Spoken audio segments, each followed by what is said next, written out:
Welcome back to the deep dive. When you watch one of those giant container ships leaving port or you see a pallet gliding through an automated warehouse, you're seeing global commerce moving at just incredible speed. Absolutely. It's a marvel of modern logistics. But that whole system, all that speed, it really rests on something surprisingly fragile, A sticker. a sticker. In today's supply chains, a misplaced number or, a smudge on a barcode isn't just a small mistake. No, it's a massive risk. It can stop a shipment cold. Trigger huge financial penalties and just completely break your ability to trace products, say, in a recall. And the old way of catching these mistakes, manual audits, is just collapsing under the pressure. It's periodic. It's sample-based. It just can't keep up. Not with this volume, no. So today, we're diving deep into how artificial intelligence is moving into the warehouse to act as a kind of real-time compliance officer. Right, one that continuously enforces those essential global standards from GS1. And that's the key, right? The GS1 standards. It is. That shift to continuous enforcement is. It's the necessary evolution. GS1 standards are basically the DNA of the global supply chain. They give us the framework to identify, capture, and share data on everything. So compliance isn't just a nice to have. It's the difference between seamless automation and total operational chaos. If the data is wrong on the label, every system down the line is working with bad information. Okay, so let's unpack this for someone who isn't, living and breathing logistics. What exactly are these GS1 standards? Think of them as the common language. They're the rules that say what information goes on a label, where it goes, and maybe most importantly, how it's structured in the barcode. So that a scanner in Shanghai and a scanner in Chicago see the exact same thing. Exactly. Without them, it would be the Wild West. Every company with its own system. Global trade would just grind to a halt. And the old manual audit process. Yep. You're basically asking a person to look at a sticker. And mentally compare it to a 100-page PDF of rules. An impossible task at scale. Totally. You're hoping a human catches a missing parenthesis or a character in the wrong place thousands of times a day. It's just not sustainable. Let's get into the weeds on that for a second, because this is where the AI really proves its worth. The rules for these logistics labels are incredibly specific. Oh, they're precise down to the millimeter. We're talking about things like the SSCC, the Serial Shipping Container Code. It's like a unique license plate for a pallet or a container. And it has to be encoded perfectly, 18 digits, no more, no less. Or another example, the GTIN 14 plus an expiry date. The standard dictates the exact structure of that number and how the date has to follow it. Right, YYMMDD, not MMDDYY. I have it wrong.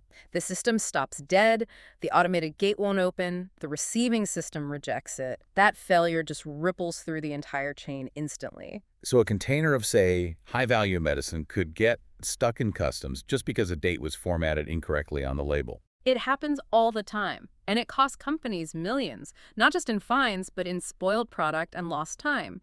And that's really what drove this shift. The old way was always reactive. It only told you about mistakes you'd already made.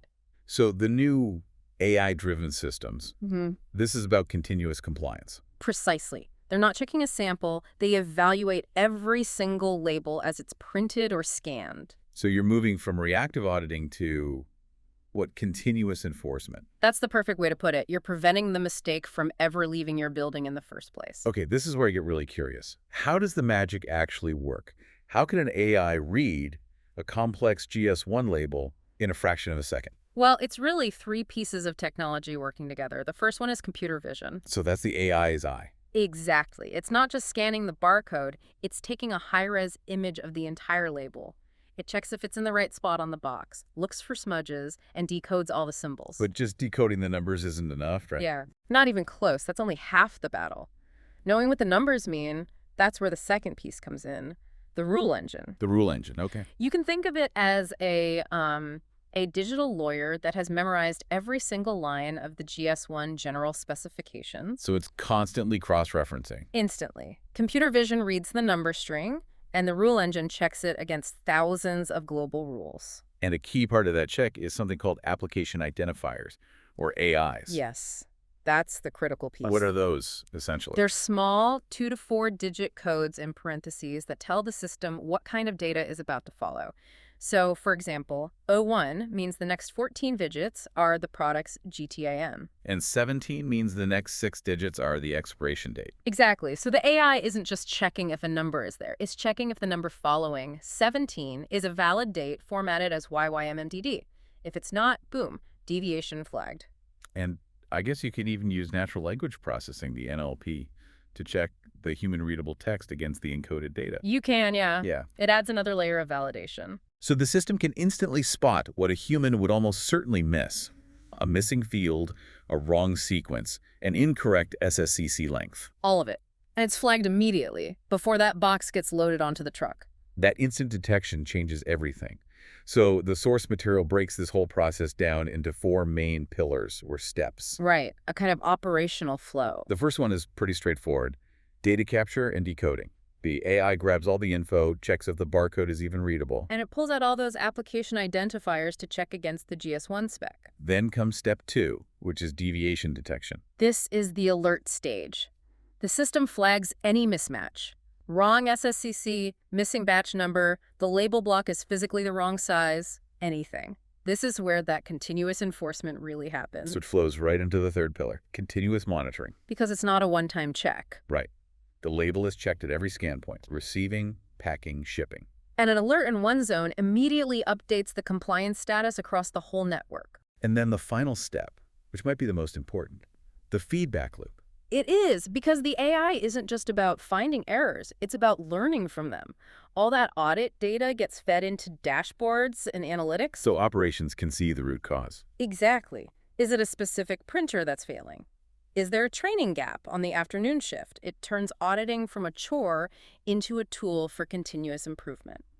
Let's talk about the payoff, because it's not just about avoiding fines. Oh, not at all. The benefits are huge. Higher accuracy, obviously, a massive reduction in manual inspection costs, and just much faster exception handling. The number that really jumped out at me from the research, and I think this really anchors the value for anyone listening, was this statistic that organizations saw an error reduction by up to 80% in warehouse operations. That's a massive number. That's a huge efficiency leap.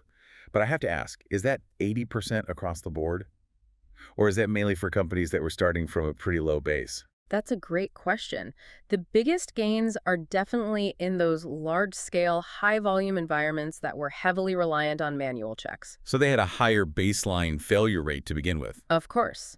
But even for companies that already have good compliance, you see huge gains in labor savings and, maybe more importantly, in removing that unknown risk of human error. Okay, but this can't be plug and play.